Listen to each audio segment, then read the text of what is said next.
Hello and welcome back to the podcast, episode 4. We're continuing on with part 2 of the Leiden International Film Festival, starting with Your Monster, directed by Carolyn Lindy. This is her first feature film, and to be honest, this is the point where the festival had fully seduced me. I think I would not have watched this film if it was not showing at the festival.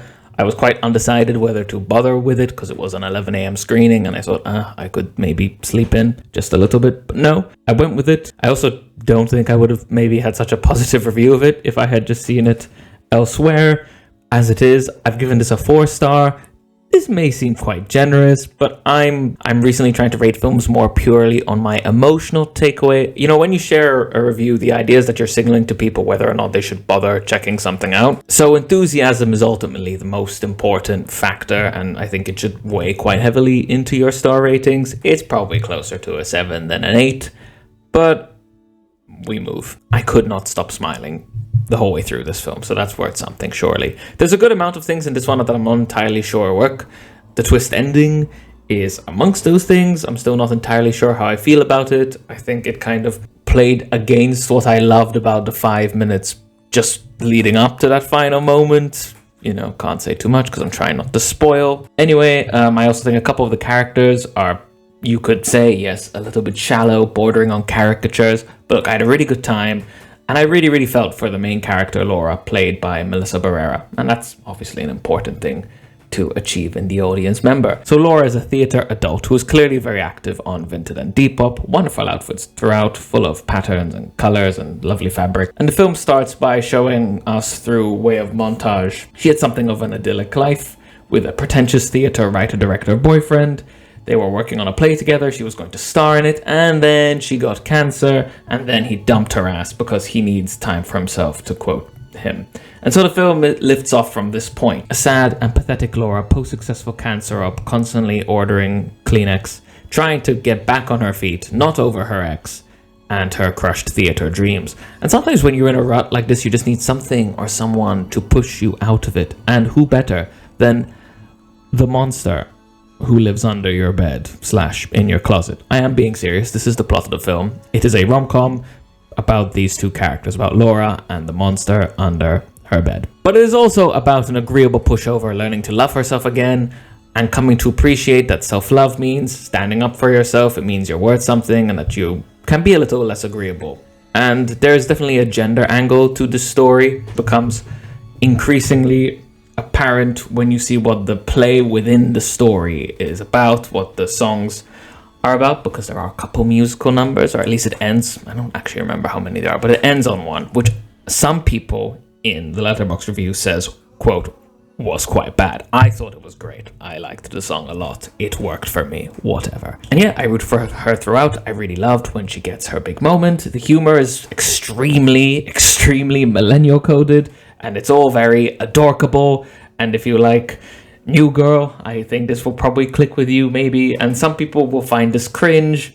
But honestly, it all landed with me, and it made me think about my sister. And none of the things I just said are in any way incongruent. They all fit together like a little puzzle. I was truly charmed. It lifted my day. The sets are all really nice. It looks great. There's a lot of color. Side note, there's a very good chance that something like this will eventually land maybe on Netflix or whatever. And it will look, you know, if you're scrolling through Netflix and you see this, you see our monster, it will have like a nauseating font. And it will look, you know, you see a little preview and it will reek of, oh, this is one of those Netflix films. It will reek of that. And to be honest, like if I had encountered it that way, I would have really quickly waved it aside, dismissed it as one of those. But do not be fooled. Netflix schlock wishes it had this much personality, color, and good warm lighting. It's really quite well done for what it is, and it knows what it is. I think the shallowness of a couple characters is ultimately overcome, by giving them plenty of characterization, aka quirks. You know, they all have like a distinct manner of speaking, a distinct manner of style, and so even though there isn't a whole great amount of depth and a couple characters are kind of like cartoonishly bad people, in a way it works for what it is, because at least, you know, they're not boring to watch, and because this film leans into them being humorous caricatures. The film does not take itself too seriously. It knows what it is, and it loves itself for what it is, and it embraces it, much like the arc of the character in this film. I really, really enjoyed this one. If you're down for something kind of silly, kind of goofy, but also quite sweet and quite satisfying, and you know, the millennial coded humor, it landed. It really did land. I thought this was really funny. And I smiled a lot, and I won't apologize. Comes in at just over 100 minutes, so pretty quick as well. Highly recommended if you're into patterned wallpaper and dungarees. Your Monster comes out in cinemas on the 29th of November in the UK. I do not know if and when it will be released. If it does come out in Malta and cinemas, it will be at Spazio Creative, and I could imagine that coming out. We're going to make a prediction. I'm going to say it will show at Spazio Creative in February. Random punt, but again, I wouldn't be surprised to see this end up either on Netflix or Prime or something. So check it out whenever you can. Next, I watched The Room Next Door. So I was very excited about this one. It's directed by Pedro Almodovar, a renowned Spanish director whose work I just haven't really got round to. I've been meaning to for years. I've been meaning to watch specifically The Skin I Live In and All About My Mother and some of those other films for a long time. I saw Pain and Glory, starring Antonio Banderas, aka Puss in Boots, amongst other less notable roles, and I thought it was excellent. Is Antonio Banderas like the original Zorro? That might be a wildly bad take. Anyway, this film definitely has a similar vibe to Pain and Glory, similar atmosphere, and some overlapping themes. While Pain and Glory is a reflection on the artist's life and the suffering of having a body, this film, The Room Next Door, is a reflection on something similar on writing, on reading, and decay and death. And beyond just death, the end and the finality of the end, and not just of our lives, but of all things, I guess you might say. So a writer named Ingrid, played by Julianne Moore, who is petrified of death, learns that an old friend, Martha, played by Tilda Swinton, who is also a writer, she is an old war reporter. They haven't seen each other for years, and Martha is dying of cancer. They rekindle their friendship in the last months of Martha's life, and Martha asks Ingrid if she will be there for her at the end. Now, the specific circumstances of what Martha asks of Ingrid are unique, morbid, macabre, you might even say, quite funny in a way. And I won't say the exact details because I think it's the film's big hook. It's a little difficult because I feel like if I tell you what it is, it might just fully sell you. Okay, I want to see that because that sounds interesting. But at the same time, it is a pretty big hook, and I feel like it's a bit of a spoiler, and like I didn't know this going in, and so when that comes up, I was like, oh, okay, you know, so I don't want, I'm kind of torn, but I think I'm gonna, you know, I don't know, it's one of those, who's listening, who's gonna watch The Room Next Door anyway? Hard to say, but I'm not gonna spoil it. That's what we're doing. But yeah, it's a very, very intriguing setup. It's a very, you know, intriguing kind of structure around. There's a big question, and how do the characters respond to it? If you're into pensive, reflective films, that is what you are in for. It is self-consciously intellectual, aka kind of pretentious. It's also strangely sweet, and there's plenty of humor, plenty of kind of gallows humor, but it's not that kind of acerbic, nasty gallows humor. Again, it's kind of gentle and like, I don't know, middle-aged woman gallows humor, I guess. The two women are played by Julianne Moore and Tilda Swinton. As I mentioned, these are two of the best actresses in the world. I love Tilda in absolutely everything that she is in, and she's in a lot of things. She's probably most recognizable these days for appearing in most Wes Anderson films. And Julianne Moore, who's also an actress I've seen in a good number of things, and also really excellent. Most recently, or her most recent part was she plays the very controversial character Gracie in May December, one of the best films of last year, and she's unbelievable in that, and she's really great in this as well, in a very, very different kind of character. Just seeing these two like titans trade dialogue and reflect on these, you know, fictional lives that they've lived was very watchable and engaging for me. I appreciate that this is kind of like, you know, some people will think this is boring. It's one of those films where, like, quote, nothing happens, but I don't grow up. Just grow up. Tilda Swinton also does something she does a lot in her recent films. She really loves to be her own doppelganger. It's shot absolutely beautifully. How does Tilda Swinton not have any appearances in any David Lynch films? That seems like such an incredibly obvious. They even kind of look alike. I don't know. Anyway, it's shot absolutely beautifully. The cinematography is stunning, but never in a way that feels like it's trying too hard, or it's in a way that's distractingly photographed or overly scenic, even though it has those qualities, even though it is quite scenic, and, you know, there's also beautiful nature-y kind of shots. It's very considered and always motivated by story. It's very specific in its lighting choices. At times this feels a bit like a ghost story, and Martha, played by Tilda Swinton, feels like she's already a ghost, like she's already gone. And the cinematography is a really big part of that, I think. As someone who has been thinking a lot about death lately, I found these ruminations hitting a little too close to home. A little too personal, to be honest, a little too soon for me, but also strangely comforting. However, at least on my first viewing, I was left wanting just a little bit more. When it ends, I felt like there was another turn coming, another progression, another insight to be dispensed. A couple more thoughtful ruminations. Another 15 minutes would not have been amiss. It would not have felt out of place. Maybe it could have gone a bit darker. I don't know. I just say this because I was really on board with it. I felt like they were cooking something pretty special and that they took it off the hob maybe just a little bit early, or maybe they needed one or two more ingredients. I think I will eventually watch this again, maybe if I do a deep dive into Almodovar's work. And I may feel differently on a second viewing, but that is where I am for now. I'm gonna I think I started with like an 8 and I'm like, it's closer to a 7. I don't know, it's somewhere there. But I think it's the kind of film as well, like, score ratings fall quite short in capturing the point. Like, check it out if it sounds interesting. It's not that long. It's only, again, this is 107 minutes, an hour, 45 minutes. It's not that long.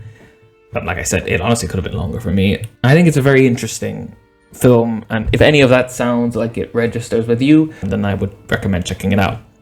The next film I watched, we're still on day 3 here, is Look Back. This film is showing now in some cinemas in the UK. I have a pretty strong, I think it will show at some point at Spazio Creative. Look Back is also showing on Amazon Prime, at least it is in the UK. I'm not sure about anywhere else. Coming in at just under an hour, this is an animated film from Japan, directed by Kiyotaka Oshiyama. I believe it's his first feature film. I'm right, although apparently he worked on Devilman Crybaby, the show. Cool. And it is about drawing and friendship and regret and nostalgia. What starts as a kind of unknowing rivalry between two schoolgirls who both draw short 4-panel comics for the school newspaper blossoms into this friendship where they bond over their shared love of drawing and art, despite having very different personalities. Fujino, who's more so the main character, especially at the beginning, is bold and brash and confident, outgoing, whereas Kiyomoto is this girl who doesn't actually come to school, who we find out clearly struggles with social anxiety and has a very timid, quiet kind of personality. It's really sweet and really sad. The guy behind me sniffled for like the entire second half of the runtime. There's a shot maybe 25 minutes in, one of the shots that, the film's called Look Back, and there are these shots that are like literally one character looking back at the other, which are really great shots. And one of these shots, again, 20-25 minutes in, I realized that this film would like devastate me in some way. I just didn't know specifically how they were going to do it, and then they did it, and they did. It's also, like I mentioned, a story about ambition and regret, and how those things get entangled and get in the way of friendship. It manages to feel nostalgic even before it's in the actively looking back nostalgic portion of the film. It's almost like nostalgic. Do I have the words to say what I'm trying to express? Future past, kind of forward-looking nostalgia. The animation is obviously beautiful. Not a whole lot else to say about this. I think it's just one of those that you just go and watch and experience, and you'll feel all the things, and you'll come out of it with an appreciation of life and people. So yeah, I gave this a solid 8. Check it out. It's really nice. And now the last film of Friday, of day 3, and one of the highlights of this festival, one of the things I was most excited to go see, one of the things, like, when I was booking the tickets, it was the first thing. As soon as tickets were available, I rushed in to get, and the ticket site was closing, and I panicked, thinking, no way, it already sold out, but it hadn't. Their website just couldn't handle the traffic, I think. Anyway, The Holy Mountain, with a film concert. So The Holy Mountain is a cult classic film from Chilean avant-garde, surrealist, and all-around freak weirdo guy Alejandro Jodorowsky. His films are generally full of surrealist imagery and experimental narratives. They are also very transgressive, provocative, explicit. They explore taboo, mysticism, religious iconography, the meaning of life, the meaning of death, the circus. Also, I shudder to think what his version of Dune would have been like, and that almost happened. There's a documentary about what could have been, which I've never seen. It also sounds like a completely impossible film, like it was going to be 14 hours or something ridiculous. But I think thinking about what he works with, looking at The Holy Mountain and imagining his take on Dune, I don't know, I think that could have been, I think he would have cooked. It would have been weird, and it would have not been, you know, biblically, historically accurate version of Dune, but it would have been interesting. Anyway, I say this having only watched 2 of his films so far. The other one I saw is Santa Sangre, which is also fantastic. He's one of those directors where I'm just going to take my time getting through his catalog. Watching one of his films feels like a really big deal. I have a few of those where it's just like, you know, there's only so many, and I can't, you know, you can't just throw on a new Jodorowsky, like on a Tuesday afternoon.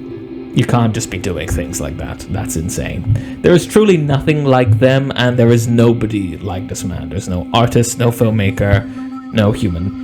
Equal parts, just incredible visionary artist and incredibly trollish guy. So I've seen Holy Mountain a couple times, including one time years ago, like I think 2020, I think during COVID, with my partner on my bed, on my laptop, with headphones, because it seemed like a potentially embarrassing film for my parents to walk in on us seeing. And the other time earlier this year. There are certain films which I think you can fairly call like the GOAT film, the greatest of all time. Some classic examples: Citizen Kane, The Godfather, 2001. Just personally, I only think 2001 really has a claim for me of those 3. But the point is, these are like classic examples where, like, I don't think you can objectively, definitively claim like an objective consensus number 1. I don't think you can do that with art in general, except in music, where it's obviously soundtrack for the blind. But anyway, but there are some that if someone says this is the GOAT film, I would be like, fair. You know, you can't really quibble it. It's like, yeah, that's a valid point, that they just achieve some kind of level of perfection and scope and scale. For me, this is one of those films. Maybe it is the film for me that fits that description best. The ambition on display in narrative, theme, the ideas, the concepts, of course then the art direction, style, cinematography. It's the most colorful film, at least live action film, ever. The set design is insane, and there's so many insane, colorful, beautiful sets, and it's all shot incredibly, and the sheer amount of things that happen, some of the most imaginative, surreal, psychedelic. It may seem at times to the uninitiated that it is a lot of provocative, eye-catching nonsense babble. But this is truly one of the most profound films ever made. It is so rich in everything, but especially concepts, themes, ideas that it explores. It has so much to say about what enlightenment is, or rather isn't, about our relationship to reality, the world we live in, our social order, about capitalism. And on this viewing, I locked in on that point a lot more than on previous viewings. I think I took a note. I managed to scribble a note where I said, never have the fundamental evils of capitalism been so stark. The next comment I wrote was horizontally. If you watch the film, you'll know what I'm talking about. And there's just so much to go into. It manages to be very illuminating, saying real things, real profound insights into our world, while also at times just being this like farcical satire of it all. I want to at some point do like a deep dives into themes, symbols, and imagery and the ideas of the film, about what it all means. Tangent. So there is surrealism where the meaning is elusive, and that's somewhat by design. It sort of approaches what Immanuel Kant would call the sublime. I know, sorry. I think you can definitely talk about like David Lynch films, for example, that way. His films aren't entirely like this ungraspable, esoteric confusion. There are themes and ideas that can be grasped from his stories and his aesthetic, but I think Lynch's films always remain just out of reach. They cannot be entirely pinned by our conceptual language, by a language of concepts. And I think that is a big part of what makes them so beautiful and so faithfully Heretic, aka, so dreamlike, is that kind of digging into like that kind of logic of archetypes, which seems kind of illogical and inscrutable, but you can't fully grab it. Anyway, Holy Mountain is also surrealist, but I believe it can be understood with a conceptual language, which is interesting because the first time I watched this, I could not make heads or tail of it at all. I thought it was kind of like fascinating, weird, but like, does this mean anything? I'm like, I bet it does, but it's completely out of reach, except in certain moments where you kind of go, oh, okay, but like it just kind of, stunned me. It was like getting flashbanged by a film. Just elusive and bizarre beyond any sense-making ability I had. But having watched it a couple more times and being a bit older and smarter, and I intend on watching this many more times, it is one of those where no amount of watches is too many. I met a guy afterwards who has seen this film more than 100 times. Is that too many? Let me know in the comments below. I think the ideas and meanings are actually very scrutable. They can be understood. They can be gripped by conceptual language. They take a lot of unpacking because just of the nature of them. There's so much surrealist and absurdist presentation and so much layers of signification that they can feel almost buried. But they can definitely, be understood and dragged out into the light. Oddly, at points, as much as like it can feel very confusing, there are then points where it's actually quite unsubtle and blatantly on the nose by design. It's just one of a kind and so brilliant. And stay tuned one day in the next 5 to 15 business years for a 1-hour video essay talking about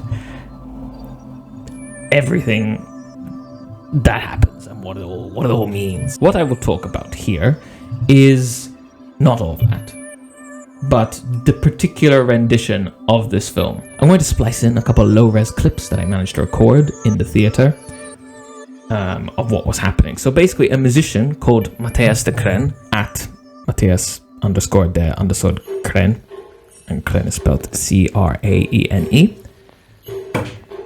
So he is a musician who recently made an album that was inspired by this film, and in the course of making this album, inspired by the Holy Mountain, he also decided, what if I make an original score for the Holy Mountain? So this was a screening of that film with this brand new score, with brand new music attached to it. The score itself is beautiful, and the performance was genuinely outstanding. The crowd gave Matthias, whatever, a lengthy ovation at the end. And I don't really care much for brown-nosing and ovations, but I clapped hard. He absolutely earned it. I did not realize he would be like one-man banding this performance. I didn't look into too much before I just booked. I thought they'd have like the music recorded and then like someone would either be like controlling the mix or something, or maybe, that's what I thought. My partner assumed it would be a band. We were both wrong. It was one guy with several instruments, like he was like cross-legged on the floor, several instruments laid out around him. I'll include a photo. It's not a very good photo, apologies, but of that setup. The setup had to be candlelit because if you had like proper lighting, obviously that would interfere with, the screening, with the cinema screen. It would mess up the light, so we couldn't do that. So it had to be candlelit. And I can't fully explain what it feels like to just be there in this like somewhat altered state of mind, watching the trippiest film of all time, and then in the middle of a sold-out crowd, and you pull your eyes away from the screen for just a moment, but I was like super locked in, so I almost forgot what was going on. I forgot the score wasn't just the film's music, because it goes so well with it. And then I looked down, and there's just this guy cross-legged playing the saxophone. It was pretty surreal in itself, as an experience. The score, Matthias, I'm going to say Matthias. The score to Matthias, I'm going to go back and forth. Anyway, the score he composed manages to be, and I told him that I waited to tell him this after because I was so excited and moved by it. It manages to be a perfect complement to the film. Like, it matches really well, even though it's not the original score. It matches so well with the film, while at the same time radically changing the mood and tone, which is really fascinating to me. So it's very different to the original music, which I always liked, and which is great in its own right. This new score that Matthias composed, it's grander, it's epic, it's operatic, it has massive scale. He played it, it's a full 2 hour, I think actually longer, because it starts before the film and it continues after the film ends through the credits and all that. So it's probably two hours, film is 1 hour 54 minutes. The score he probably played for like 2 hours 5-10 minutes, something like that. Which again, incredible live performance, especially in those like conditions. The score emphasizes the epic and the profound, and also the dystopian elements of the film. The dystopian thing again is something that on previous viewings I certainly hadn't picked up on as much. Which maybe you watch the film and think, well, what was I watching? But I don't know. It just came through much clearer for me. For me, the film always played more as a satire. It is an incredibly funny film with like serious off-kilter and absurd humor. But it's not a comedy. It's not supposed to be played for a laugh. It is sincere in what it's saying. But again, while watching it, you can kind of feel like it leans more satire. This score just emphasizes those other elements which hadn't come through as much. Certainly the epicness and the scale, but also the seriousness of it. I often think about films as an exercise in tone and mood and atmosphere. So how the film feels, the vibes. In some way, it can be the most defining aspect of any film, and arguably the medium itself. It's one of the things, again, I think you could say is unique to cinema, is that cinematic scope and atmosphere. Arguably anyway, comments below, etc. And this was a fascinating example of the transformative power of music and that music can have on film. While the score creates a very different mood, it still matches perfectly with the film. And so in a way, and this is what I told him, it's like he almost revealed a second film, like a hidden film. The serpent beneath the stone. It's like a hidden film underneath the first one. It almost feels like a new thing. In a way, even though this is a film I've seen a couple times, and it's a cult classic and all that. And to be fair, the guy who's seen this more than 100 times actually felt the exact same way as me, which I think is proof positive of some kind. It really forces you to reckon with Jodorowsky's vision and to take his images seriously. It's trying to play the film as straight as possible, as dramatic as possible, and it's awe-inspiring and fascinating and engrossing, and I really hope that I can experience again. I asked him, and there isn't anything, but I'm like, please make a DVD where I can listen to the film, where I can watch the film and listen to this score. Release the album, and I can on vinyl, and I'll buy it, and I'll sync them together. I let me have it, please. At the same time, I guess it's cool that it was kind of once in a lifetime. I don't know. I think it's very cool that the Leiden International Film Festival does this kind of thing. Again, I mentioned in the previous episode the wow, that's a gnarly spider outside my window. Jesus Christ. I think, like the scent experience was also really cool. This was incredible, and it creates like a really unique, fascinating experience. It really makes going to one of these things, and in my case, traveling for this, which I may be the only person ever who's flown solely for the Leiden International Film Festival. That's how much I like it. And I think it was probably my second favorite cinema experience ever. Maybe the best one, but I think it's probably second to The Boy and the Heron, which I also watched last year with a couple friends. That was that was incredible. But this was insane, and definitely like the coolest, unique cinema experience that I've had. Yeah, watch The Holy Mountain. If you ever get a chance, watch The Holy Mountain with this score. Listen to Matthias's music. W film, W performance, W music, W everything. 18,000 stars out of 10. This was magical. And again, aside from like the crazy cool experience and the transformative power of the new score, in and of itself, The Holy Mountain is just like one of a kind, brilliant, transgressive, psychedelic trip of a film. And if I had to say like 10 films you have to see in your lifetime, it's not 10 or 9 or 8 or 7 or 6 or 5. or 4. So it's 1, 2, or 3. And it's probably not 3, is all I'm saying. Unbelievable film. Yeah. And that was the end of day 3. So now we move to day 4. The first film of day 4 was Loveable, a film that dares to ask the question, is therapy cinematic?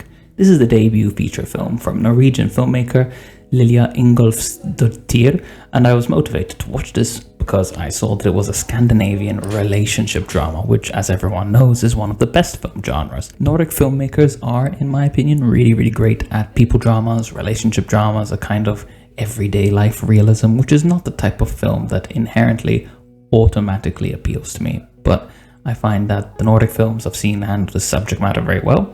I think people have an idea or a certain expectation about these sorts of films that is informed by American cinema or Hollywood cinema. It's all very Revolutionary Road, these somewhat generic melodramas that feel like vehicles for actors to get Oscar nominations, where a clip circulates of them having a big fight. Marriage Story is actually good, it doesn't count in this case, but yeah, these aren't inherently bad, it's just a repetitious pattern that can feel at times very Hollywood, that leaves audiences kind of unsatisfied or even rolling their eyes, because stories need to feel true in some sense, and these films can feel a little bit less than true. But then I think of films like Force Majeure by Ruben Östlund, the director of Triangle of Sadness, and The Worst Person in the World by Joachim Trier, and I've generally found that the relationship dynamics, the dialogue, the characters, their psychological depth, there's hyper-specific behaviors, there's a level of authenticity, detail, and specificity that makes them really worth watching and blow the Hollywood style entirely out of the water for me on this front. So that's why I wanted to watch this film, even though it might sound kind of boring and I had heard nothing of it before I saw that it was showing at this festival. I'm just going to read the letterbox summary so you get a picture of this boringness I'm talking about. Maria, age 40, strives to balance parenthood and a demanding career, while her second husband, Sigmund, frequently travels for work. As the strain of competing needs takes its toll, their marriage begins to unravel. Despite Maria's desperate efforts to salvage their relationship, Sigmund eventually informs her of his desire for a divorce, forcing her to confront her deepest fears. The letterbox summary is actually like very wordy and long, so I'm not going to read more of it than that, but you probably get the picture, and a lot of people will hear that and read that and be like, yeah, that's not why I want to watch movies, and they'd be wrong, they'd be dead wrong. But you get the idea, right? It's this woman, also mother, fighting with her second husband, bit of a midlife crisis, lamenting the things she's lost, the opportunities she didn't take and that are no longer there for her, the horizons of her life closing, and getting to the bottom of the problem that is herself. It's a film about, not to sound cliche, but how can I be loved if I don't love myself? And I thought it was really great. I'm really glad I made the effort to watch it. It delivered in the ways I wanted. All those things I just said about Nordic dramas, specificity, realistic and fleshed out characters and behavior, well-written dialogue, and a real understanding of what makes us who we are and behave the way we do and interact with people the way we do. It's the sort of film that if you were to look at the beat sheet, just the list of events and the plot, it could again come across as dull or even cliche or kind of trite, but it really isn't at all. The way it incorporates the therapy aspect through film. So when the protagonist Maria goes to therapy, the therapist asks her to recount certain episodes of her life with her husband that we had already seen earlier in the film, right? These events from before. We're walking through them again, and the therapist asks Maria, they walk through the interactions, breaking it down step by step, and she explains what she felt and what she wanted him to feel, and she's trying to guess what he would be feeling, why she behaved like this, all this kind of stuff, basically therapy, right? And while this is playing, it would very easily could have been just like this, dialogue scene that like could have been well written, but maybe a bit dry. But the director, whose name I'm not going to try to say again, Lilja, she really endeavors to make it cinematic, so we get to see the scenes again, another look, but with changes, specifically in the editing, how certain moments are elongated, we'll get a new perspective, we'll get some different angles on the same scene, catch a new facial expression, and we just sort of draw out these moments and recontextualize those scenes, almost like taking a red marker to them. Even though it's not what you'd call an especially cinematic film, it is using the medium, especially editing, to tell the story. And I think that's really quite cool. I think it's something I hadn't really seen before. And I just love that it's another example of just how much space for creative storytelling film as an art affords you. You can do so much and tell many different kinds of stories in so many different ways. And I connected with this. I thought parts of the last 20 minutes felt maybe a little, you might say on the nose, you might say cliche or cheesy a little bit. It doesn't affect my overall opinion, and I'm not sure if that's fair. I might get around to watching this again at some point. The acting was all very good. Helga Gurin, who was the lead, she played Maria. In particular, I think she's really good. And I really appreciated this character, as just a last note, who's such a real type to me, because there's a lot of like self-loathing and insecurity she has, and it's buried beneath this kind of non-agreeable type of person. You know, she's blunt, she's direct, she's confrontational, she accuses. In some ways she might come off to some viewers as kind of unpleasant, which I don't think is entirely fair, but it's easy to see how you would arrive at that perception. And I think this is a very real type of person, and a particular psychology that can be quite easy to miss or misinterpret, to me at least, as an agreeable, non-confrontational people pleaser. It's not something that I intuitively understand, that someone's self-loathing and insecurity can manifest not by being a pushover, flattened squirrel, but rather by being the prickly opposite. This kind of thing that makes you understand people a bit better, and I think that's really good. Solid 8. I would recommend. I feel like I'm recommending too many of these.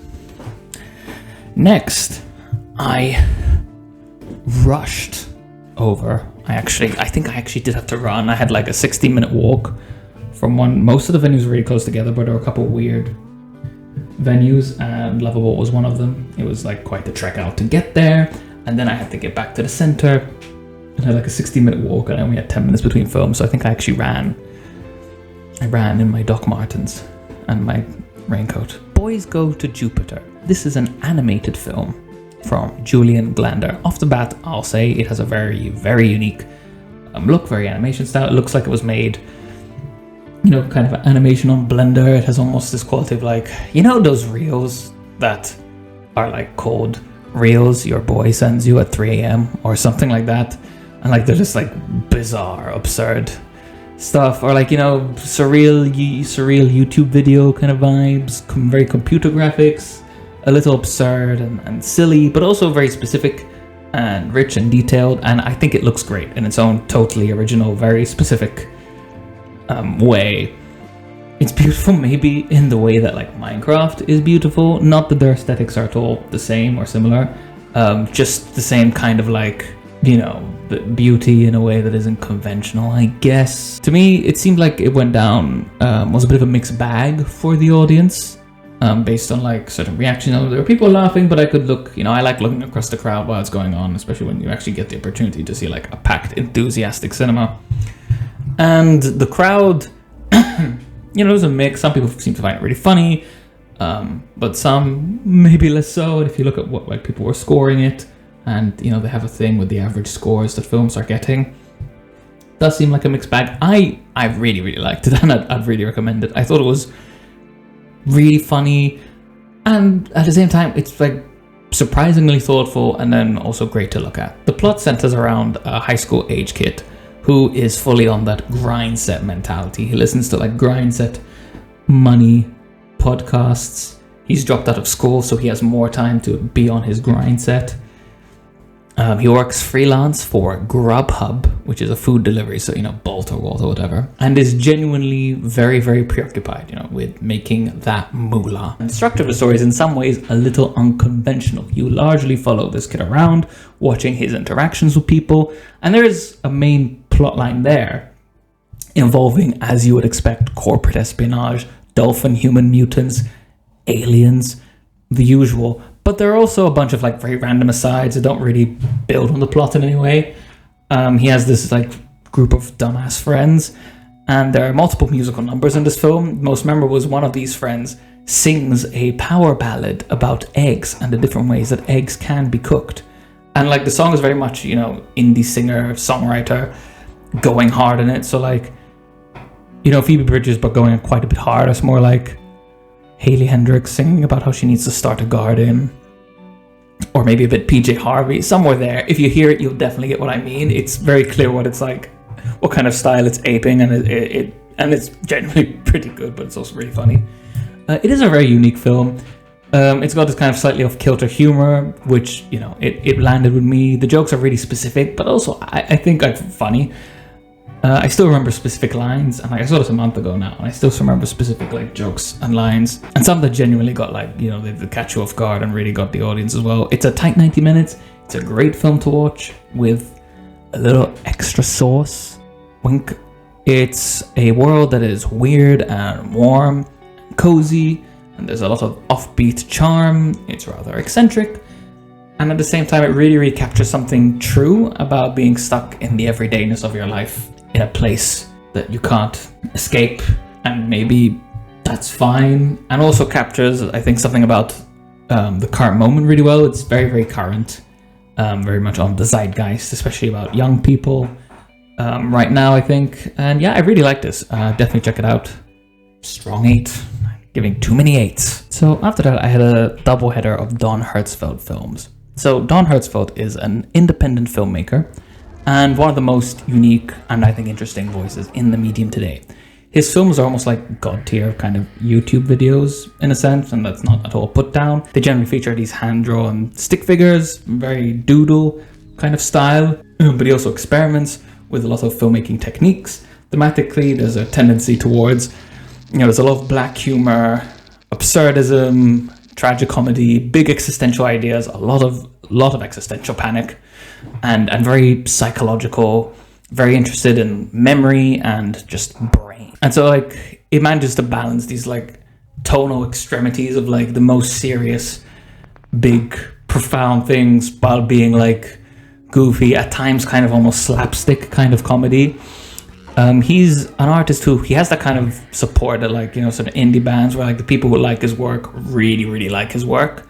And I've developed a growing interest and strong appreciation of it. I find it quite inspiring, honestly. Kind of a beacon of hope for any would-be hopeful filmmakers. Because, you know, film is a medium that sadly, in a way, that's what it is, but it's very dependent on resources. There's a big, you know, financial barrier to entry. And, you know, depending on the size of the film, you need a lot of people.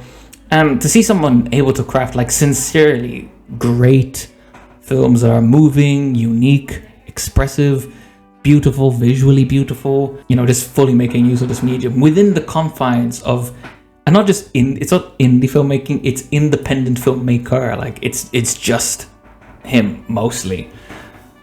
Such, you know, really quite limited resources. As far as the thematic scope of his work that I was alluding to before, I'll quote David Elrich. He's the lead critic of IndieWire. He's a fantastic critic and a really, really great writer as well. Like, his reviews are artworks in their own way, I think. He puts it better than I could hope to. Quote, "Sincerity is crucial to Hertzfeldt's work, but only because of the duet it creates with his gutting deadpan. Hertzfeldt's films are rooted in the dissonance between the epic scope of human feeling and the sketch-like smallness of human existence." A beautiful sentence to describe beautiful films. I think he really hits the nail on the head. That sentence in a nutshell is what, you know, existential panic, existential thoughts is all about. It's there has to be more. It's so much about our lives, that like our emotions, our achievements, our wants, our desires, they feel so big and so important. But really we're just a bunch of little doodles running about, tiny flecks in the universe kind of vibe. If you are into like existential stuff, or if this sounds interesting to you, this is the guy. Like, he is up there. The only existentialist filmmaker of today that I put ahead is obviously Kaufman, aka Charlie Kaufman, the GOAT. But Hertzfeldt is right up there in terms of like truly existential cinema. I think there's very few people. The first films of his I watched were the World of Tomorrow short film series. Actually, I've been aware of his work for a long time, and this is one of those that I didn't get around to. But then last year, at the same festival, Leiden International Film Festival 2023, they did a screening of all 3 parts of World of Tomorrow, which I think are 15 to 20 minutes each, and also another kind of video essay he did called either Memory or On Memory, which was more like almost like a philosophical treatise, you know, a little reflection on how our memory works kind of thing. But yeah, which was good. Definitely worth checking out. But World of Tomorrow, it's like since then I've kind of, anyone who will allow me, I will show you at least part 1. And, at some point I hope to show you parts 2 and 3. I think those are like really, really, really special. I love them so much. They are so silly and yet so moving and devastating and bittersweet. I think they're just like, it's 15 minutes. I'm pretty sure you can watch part 1, maybe on YouTube, if not definitely on Vimeo for free.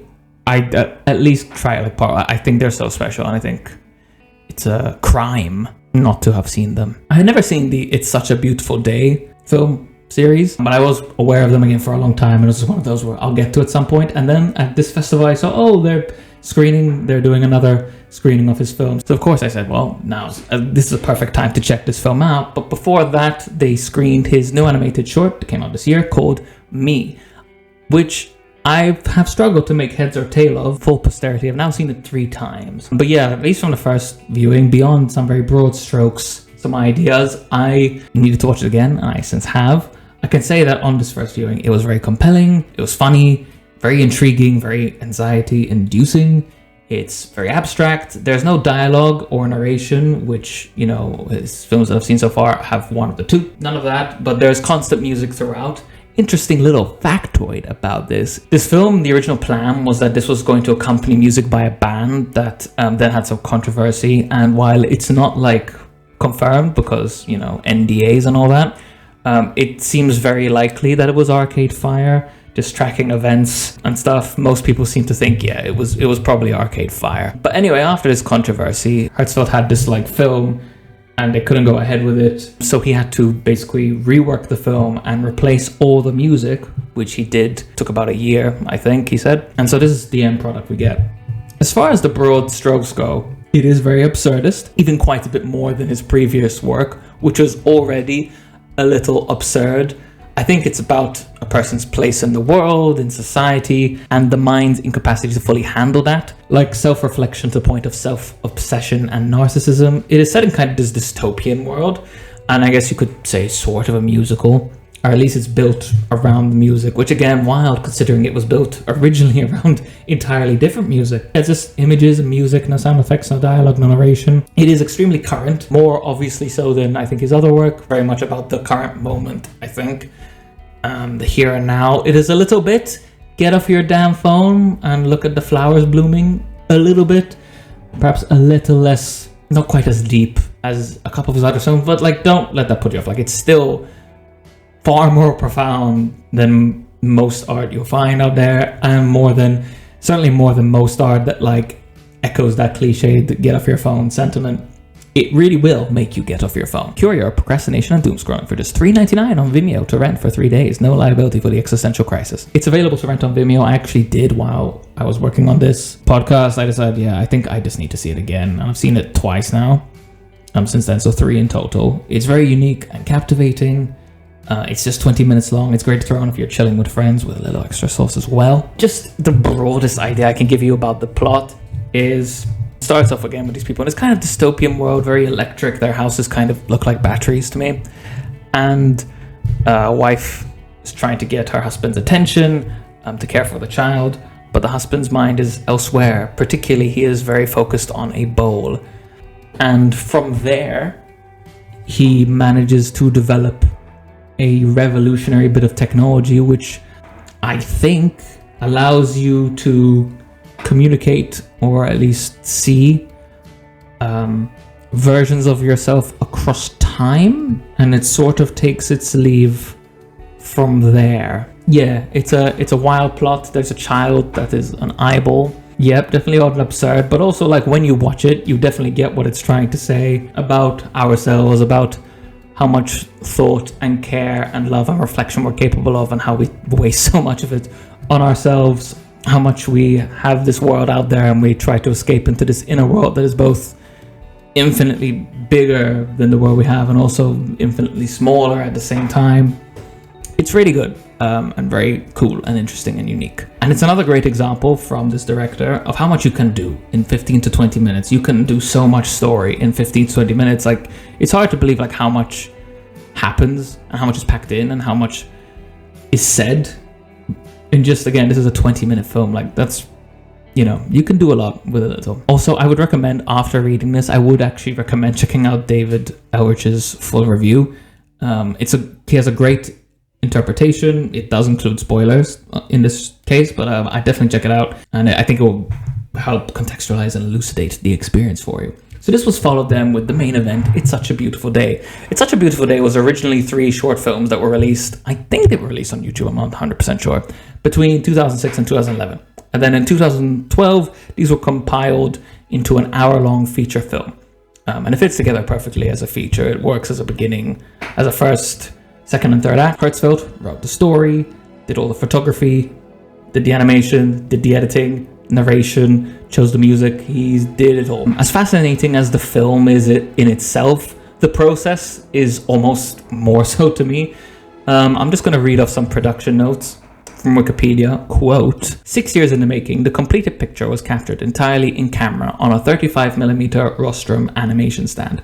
Built in the 1940s and used by Hertzfeldt on every project since 1999, it was one of the last surviving cameras of its kind still operating worldwide. The film blends traditional hand-drawn animation, experimental optical effects, trick photography, and digital hybrids that were printed for photography 1 frame at a time. The film's signature split screen, side note, this film has like this split screen, like multiple windows in 1 frame thing going on. I'll include a picture on screen for context. Back to the quote. The film's signature split screen effect was achieved by framing the drawn animation through tiny holes placed behind the camera lens during photography, with each element in the film frame individually composited through careful multiple exposures. Towards the end of the production of the final chapter, the old camera's motor began to fail. It could no longer advance the film properly, riddling the final reels with unintentional light leaks. For what I just laid out, this is one of the most creative films ever made, I think, the filmmaking process, the sheer amount of ingenuity and craft involved, and it makes for a film that it looks like nothing else you've seen, totally unique visually, and I love how tactile it all is. I like that it's hand-drawn animation, photographed with this old-ass camera, and all this witchcraft and trickery that went into it. It's just so cool, and what comes out is so cool and so interesting and so evocative. As for the actual film, I'm not even sure what to say. I know I need to see it again and again and again to have a really complete perspective on it. I knew it while watching it, and it kind of sent me into a spiral, a little swirly, while I was watching it, which was sadly a bit distracting, and I was a bit frustrated by this. It's not because it's obscure, it's just very, in fact, it's not, I would say it's not, particularly subtle, certainly not obscure, but it is very full. It's packed full of stuff, like his films tend to be. Basically, it follows a guy called Bill, who is suffering with an unknown neurological condition. Based off a couple of things I mentioned, Erica thinks it might be Lewy body dementia. I don't know, it remains unnamed. The symptoms of which are memory loss and these surreal visions or hallucinations. The film basically covers everything going on in Bill's head, all his perspectives. So his dreams, his hallucination, his daily life and perceptions, and his memories. And we see these through split screen windows accompanied by narration from Hertzfeldt himself. Bill's story is very sad. It's presented in this tragicomedy, black humor style, finding humor in the most tragic and frightening and serious things that can happen to a person. It's a story about our personal histories and how they shape who we are, mental illness, and most of all, time and memory, and also how those things interact. Bill's memories as part of his condition can be confabulated, meaning the condition gets to a point where he has these memories which you can't really trust really happened, or he's misinterpreting, details are wrong. It oscillates between humor that is offbeat and at times even slapstick, to then these like serious and kind of profound philosophical musings. I honestly found it a bit much, at least with the place I was in when I watched it. It is an absolute existential crisis of a film, one of the most, in that regard, I would say. I think few films have actually filled me with existential dread as much as this one. It's definitely up there. And so, like, sincerely be warned, especially if you worry about some of these things, if you find this kind of subject matter difficult, and if you are scared and worried about memory loss, Alzheimer's, that kind of thing, it could make you very anxious. So sincere trigger warnings, sincere content warnings. At the same time, it is just kind of beautiful. It's full of love and appreciation for the lives we are given and the world we live them in spite of those circumstances. It will make you take your medicine and smile through the pain and see the lighter side to darker things. It's pretty great. It's pretty great, and I will see it again a few times, I bet. One criticism, sadly, I do not love Hertzfeld's voice for narration. It is a nitpick, and I feel a bit unfair complaining about it, but it is true. I'm not a huge fan of his voice for narration, and I like that World of Tomorrow. I mean, World of Tomorrow doesn't have narration, it has dialogue, but yeah, again, I feel bad. Like, it's like, cook, dude. I'm not here to hate, but yeah. All the same, I have like some projects in mind that would involve me narrating, and it made me very conscious of my annoying voice. All the same, I think this is an essential film. I'll add it to the canon that everyone should check out at least once in their life, and maybe multiple times. But also, as I said, be warned. I'd have to watch it many more times, I think, to have like a really fair and complete read and just appreciate everything going on. As of now, I do think I prefer World of Tomorrow, which I've seen multiple times, so it's a bit unfair. I think it just resonates with me more. I suppose it's also, while still very existential and quite pessimistic, it feels a little bit more bittersweet and a little less depressing. I would say that It's Such a Beautiful Day, honestly, is probably more impressive, just A, in terms of the craft, and B, visually to look at it. It is really something. I haven't given either of these a score. They're both like in the just watch them category. I don't think I could give It's Such a Beautiful Day less than a 9. I don't know if I'd give it a 10, but I don't think I could give it less than a 9. I don't know, I find like, a 20-minute film like hard to score. It's at least an 8. It's probably more. It's cool and great, and like, yeah, watch them both. It's Such a Beautiful Day. It is available. You can rent or buy it on Vimeo. You can sail the high seas also, Then I went to watch an Arsenal game. Like, I have a break from other films, watch my team crush Bournemouth, and we lost. And then I had the last film of the day, and there was a lot of pressure on this film because I was down and depressed because we lost and Saliba got sent off, meaning he couldn't play against Liverpool, which, this is a low moment. And so A Different Man was tasked with raising my spirits. This is a new film, 2024, directed by Aaron Schimberg, whose work I know nothing about. Starring Sebastian Stan. That's Bucky, the Winter Soldier from Marvel, but he's good in this. And this one was really, really interesting. On a rewatch, which I definitely want to have of this one, it's definitely one that demands that. I sound like a looping tape, I know. But yeah, it might be, top 5 of the year. It's up there. We'll have to wait and see, but it's up there. The basic plot is an aspiring actor called Edward, played by Sebastian Stan, has neurofibromatosis. This is a condition that leaves him with a heavily disfigured face. It's quite specific. Like, you have these tumors that grow on the face. You can Google it. It's a real thing. So we have at the start, right, a classic man in a hole story. His life sucks, and he feels unable to pursue anything, the things he wants, whether it's in relationships or his career aspirations, because of this condition. He's always worried about, if he feels all good at, you see him on the train, he's worried about what people are saying, and genuinely he feels so held back by it. Then he gets the opportunity, which he takes, to undergo an experimental treatment which will dramatically transform him into Sebastian Stan with a brand new face. And from there, he goes on to lead a new life with a new name, and he's free, right, to live as he always wanted. So the suggestion is, well, now that I've freed myself from that tragic burden that was forced upon me, he'll get everything he wants. But things don't quite go as expected, or at least as he expected, especially when he meets a man who shares the same condition, who also has neurofibromatosis, but not his personality and not his pessimistic, hopeless outlook on life. This film it's really, really clever.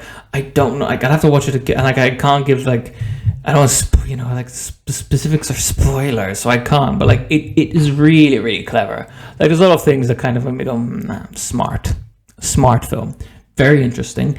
It's one of those films that really wants to dig into the psychology of its characters, specifically the 3 central characters. We have our main character, Edward. We have the other character who shares that condition, right? Those 2. And then we have Ingrid, who is the new neighbor who moves in next to Edward, played by Renette Rensiv. She's a Norwegian actress who starred in Worst Person in the World. And they all have a lot of hidden layers to them. Not very pretty layers. It's like the effed upness at the heart of every human being. is slowly mined, slowly surfacing in the course of the plot events. It gets quite meta. It excels at reincorporation, bringing early elements, ideas, motifs, dialogue lines back into the story at a later stage, delivering meaning through this repetition. It's got a lovely dark sense of humor about it, humor that you could call caustic or acerbic. It's got a nasty bite about it. It's not friendly. And all these things I'm saying can be summed up in one word. It is rather Kaufman-esque. Again, we are once again referencing the work of Charlie Kaufman here, and it has a bit of it. It's not like full Kaufman, but it definitely has a bit of it. I noticed that while watching it, and then I read some Letterboxd reviews, and I saw other people saying it. I'm like, okay, I was picking up. People have seen this, and that's like one of the highest compliments. I want more. We need more Kaufman-esque. We need the most. We need everything to be Kaufman-esque. More Kaufman. We just need Charlie Kaufman to make more films, really. When is the next one coming? The performances are excellent. Sebastian Stan is really, really good in this film. His facial expressions, his physicality, his delivery, it's all fantastic. He can really play like being handsome against itself in a way I found very intriguing. There's a way in which creepy in only a way a handsome person could be. I don't know, it's specific, but like if you watch it, you'll know what I mean. It's shot very well. The framing and camera movement and the compositions, especially the set design, is fantastic, and it's all very considered without drawing too much attention to itself, and always serving the storytelling. The dialogue is fantastic. It's crisp, compelling, funny, and again kind of bitter as well, while also it's very particular to it. It doesn't really remind me of dialogue I encounter, or at least you're not commonly finding dialogue quite like this in other films. As a film, it is very particular and very peculiar. I'm not 100% sure my final take with it, because there is so much to unpack, and I think it's very demanding of the audience. You have to engage with it. You can't switch off and just enjoy this film. The plot in itself is pretty compelling, but there's a lot more to get out of it, and I think that requires patience and possibly multiple viewings, which I intend on doing. The ending, especially the last act and the ending, it kind of I feel like it flew by for me, and I'd really like to get a chance to slow it down bit by bit. It is out in cinemas now. In England, I don't know. I don't think it's showing at Eden. It will probably turn up at Spatio, probably like in 4 months or whatever. Whenever you get a chance, however you get a chance, if you want to sail the high seas, I really recommend it. For now, I'm going to say a strong 8. I think this is a 9, though. I think it will climb to a 9. I'm hopeful. I'll watch a second watch. Maybe I'll find it drops off. That can sometimes happen with a film like this, but I don't expect it. I think this is really good, really interesting. I know I've been saying to check all these out, but this is one of the if I had to recommend 5 of these that I've said, this is up there. This is really, really up there. Definitely check it out. And that's the end of day 4. And I mean, day 5, the last day. Still not over it. So number 1, Swamp Dogg gets his pool cleaned. Some context. Before this film, I showed up at this venue, which is, was different. Again, it was one of the different venues. The place itself is a music venue for gigs. And the film, the doors wouldn't open. I'm it's about to start. And everyone's waiting outside. I kept being am I in the right place? But then I saw no, they have the, the LIFF branding. They have the posters and shit. It's there. Okay. I get in. People are talking in Dutch. The presenter's talking in Dutch. They usually introduce the film. Someone comes and says something, and it's usually they find the most awkward person alive. For one film, someone said, "I hope you have a good video film screening." It was really awkward. But anyway, this introducer guy was speaking in Dutch, and then there was a musician. He spoke in Dutch, although he sang in English, but there was a lot of Dutch. I didn't know what was going on. I don't know why there's a musician there. The song was good, I guess. I don't remember very well, but I thought he was decent. He also played the guitar. It was a bit Ed Sheeran, to be honest. Anyway, the film started. I'm well, at least this is the film. And then I had no idea what it was about. It turns out this is a documentary about Jerry Lewis, aka Swamp Dogg, who is apparently one of the most prolific musicians and music producers of the last 50 or 60 years. Honestly, I wonder at the start, is this a faux documentary? Is this not kind of mockumentary, a documentary about a guy who doesn't really exist? I genuinely didn't know who this person was, and I didn't know what I was getting into. I am sorry for the disrespect. After maybe 20 minutes, I was kind of okay, no, I'm pretty sure this is a real guy. That's how a very disorienting experience. This was really fun. The documentary itself was shot with a lot of personality. There was a lot of over-the-top sound design and these little text flourishes on screen to accompany what's going on. It's just very creatively done, and it always just makes a doc just a bit better. There's just a series of these like blandly shot interviews. It's basically an overview of Swamp Dogg's, this guy's life and the people in it. It's full of really, and I really mean really, unique, interesting, bizarre personalities, and just, you know, you get a lot of interesting stories about his life in the music industry and all that. And then personal anecdotes, and then just like weird, you know, hey, here's something that happened to us once kind of stories. There's a whole thing about this owl. All these people like are really funny, and Swamp Dogg he seems like a great dude, very funny guy. Maybe I'll check out his music at some point. I don't know, I'd recommend this. It was fun, it was good. I'd say like strong 7. You don't need to have an interest in the guy's music, honestly. I feel like I'm doing a poor job selling this, but it was cool. Believe me, it was cool. Next, Bird. This was one of my more anticipated films of this festival. It's from Andrea Arnold, an English filmmaker. I've seen a short film by her called Wasp, and from that I could discern what kind of cinema she made, and this was in the same kind of vibe. This is full on English social realism, very much focused on, you know, these low-income communities, squatters, people on the fringes, and the communities they form. In this case, this film was about kind of growing up in one of those communities. The main character is Bailey. She's a 12-year-old girl who, you know, 10 years ago you would have called a tomboy. She lives with her dad and brother. They're squatting. This is in North Kent. Her dad is played by Barry Keoghan. Probably know who he is, but he's the lead in Saltburn, which is annoying because that's really an annoying film to reference him as being from, but he's also in Banshees of Inisherin, Killing of a Sacred Deer, and a bunch of other stuff. And he's a great actor, and he absolutely eats up, like, anytime he's on screen, he eats up the screen. I could not get enough of him. I would have watched this character for hours quite happily.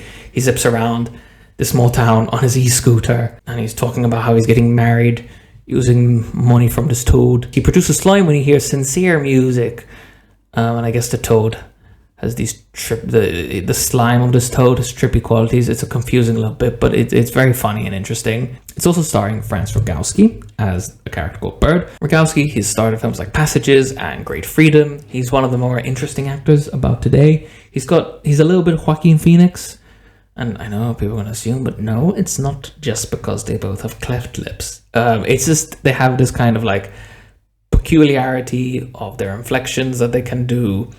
And this physicality, he's very, very physical. Every time I see this guy in a film, he puts so much into body posture and the way his limbs move. And it's very captivating to watch and paints a very interesting portrait of a character. This character, Bird, is a bit of an enigma. He doesn't dress or move or speak like most or any people. And he's come to this town in North Kent to find out about his past. His history is a complete mystery to us. And he remains enigmatic pretty much the whole way through. And he strikes up this unlikely bond with Bailey. Honestly, this isn't the easiest film to describe. It's one of those plots where like things just happen. It's very much trying to capture something real about less glamorous parts of England. And that realness does come through. It does feel very real. And I did appreciate this. There's a lot of things that I thought had a lot of merit about them that I really liked. And it has pretty good humor as well. I'm not sure what to think of it as a whole. I don't know, it's a curious one. There's definitely something about how youth collides with adulthood and how children who grow up in certain less than ideal conditions, you know, the kind of lives they lead, they grow up a bit too fast and maturity is kind of forced upon them. And so inevitably they like mature faster, but also don't. Again, it is like a slice of life people film, but an interesting one. Again, very boring, but I do think it's worth checking out. I think a lot of people won't vibe with it, but like I rate it quite a bit. I think some people think it's absolutely brilliant, and even judging off reviews, that's what I've basically seen people say. At any rate, you know, Barry Keoghan's character, Bug, that's his name, he makes it worthwhile, honestly. He's so funny and great. It shines light on a kind of miserable world, but manages to make the people in it, you know, it sees them in the most generous light, and I think there's quite a bit of merit to this. So, not sure about a final score. It won't be less than a 7. It could be more. Not a rush to see it again, but it was very interesting and very good in a lot of ways, so I think I owe it to check it out again. Recommend if it sounds interesting to you. And we come to the end. Heretic. This was the closing film, showed at the sold out trying on. This is out in cinemas on the 20th. Well, it's out in the UK now. It's out in cinemas. It's at Eden as of the 20th, which means by the time I upload this, it may be the 20th or even later. Go to Eden. So I made a reel about this, so I've said some stuff there, so I don't want to go on too much about it. Honestly, I'm fatigued, and this podcast is long enough. It's full of flaws, but I had a great time. You know the basic plot, these two Mormon girls, they're walking around trying to speak to people about the word of Christ. Everyone tells them to piss off. And they come across this old house inhabited by Hugh Grant in this peculiar cardigan, and he seems very interested actually in what they have to say, but of course all is not as it seems. This is a horror comedy that is not very horror-y and not terribly scary, still horror-y, and it leans into it more in the second half. Depends how much of a baby you are, to be fair. I'm sure my sister will still be a baby about this. It is very entertaining. Hugh seems to really be having a lot of fun here, and he eats up the screen. And he seemed quite bored in some films for some reason. He seemed terribly bored in Wonka as the Oompa Loompa, which worked, to be fair, was still funny, but he seems really up for it here. And he's got this kind of charming, affable quality about him that blends actually really well with like this creepy, sinister baddie thing. I think it's, if you can play the kind of soppy, sympathetic, charming, romantic lead, I suppose you can just kind of invert that to like, okay, what if I do that, but I'm a creep? I'm a widow. And he's just there. It's very easy to imagine being drawn in and hoodwinked by him as he charms you into your doom. He is very wordy. There's a lot of musings on comparative religion. Lots of talk about religion. General making use of these, he makes use of these analogies, talking about iterations in religion by talking about Creep by Radiohead and Monopoly. I mentioned Jar Jar Binks at one point and did a terrible Jar Jar impression. All in an attempt to teach these girls something about religion. It is quintessential mansplaining. What a true horror. It takes place in this gimmicky horror house with its doors and basements and gizmos. And he likes to whittle wood and has a diorama of the house with these little figurines. He's a bit of a puppet master. The chat about religion, it is interesting. If you study theology, it'll seem quite surface level. I had said in the reel something like, it's a bit Dawkins 101. But to be fair, it's probably more Hitchkins. It's more Hitchens than Dawkins. But also B, I think Mr. Reed is much more well-read about religion and engages with it in much better faith than Dawkins. He's done the reading. Dawkins hasn't and shouldn't be taken very seriously in that specific regard. I think they find the right balance of interesting, but it's kind of surface level enough that it's still kind of light in that dialogue. It's compelling, but it's not too much to wrap your head around kind of thing. It's very entertaining. It is quite flawed. You could definitely roll your eyes at it, but try and embrace it for what it is and you'll have a good time. Watching it, I expected the ending. I was watching it thinking okay, but this ending, what are they going to do? I feel like it might be underwhelming. And it was underwhelming exactly the way I anticipated. It's like they wrote themselves into a corner and really had nowhere else to go with it. Doesn't mean it's not worth watching. I think the first half is better, but it's still, trust me, it's fun. All the same, Hugh Grant's great. It's good fun. It's got some intellectualism going on that scratches my brain. In a pleasant way. It's pretty funny. I recommend it. And that's all 20/21 films. I don't know, do you count Don Hart's Focus one? It was 20 minutes, but whatever. That's all the films I watched at the Leiden International Film Festival. It was a great festival. I saw so many interesting films and so many that I wouldn't check out otherwise. And a lot of those were a lot of the unexpected, or the ones that I was kind of musing am I going to see this? I wasn't sure. I was interested in A Different Man, but I was considering other things I could have seen at that particular slot. And that was amazing. I wasn't sure I was going to see Loveable, but it appealed to me, and that was great. I wasn't sure. You're a Monster, I was really kind of got a low expectation for this, and it was really fun and great as well. And also just the experience is so great, again, being in there with you have all the festival kind of hype and atmosphere, and you've got this enthusiastic crowd who wants to be there, and they take the festival seriously. They promote it all across the town. This is what cinema going should always be like. People would be so much into it if it was just always like this all the time. If you ever get the chance, I can't recommend it enough. If you think I don't love movies enough to bother with that, well, something like this, it just might make you like them enough to bother with it. And I'd like to go with friends next time. I would recommend LIFF, the Leiden Festival in particular. 2 years running I've gone, and the lineups, or the film lineup, the program's really strong, very well organized, and they do some interesting gimmicky programming. Like I said, the concert thing was amazing. And it's a lovely little town / city as well. I hope with this I've convinced maybe one person to check out maybe one film that they otherwise wouldn't have bothered doing. On the whole, all this time invested, I'd consider that a success, which maybe I shouldn't, but I would. So yeah, thanks for listening, if you've been listening. Before I say bye, future episodes lined up. I'm going to do a deep dive on Ari Aster's film, so that's Hereditary, Midsommar, and Beau's Afraid. I definitely intend to do that at some point. That will be one of the next ones. I will be doing probably a best of 2024 wrap-up thing, and I also have intentions to do a couple with guests, with friends, so it'll be a conversation and not just me talking by myself. So stay tuned for that.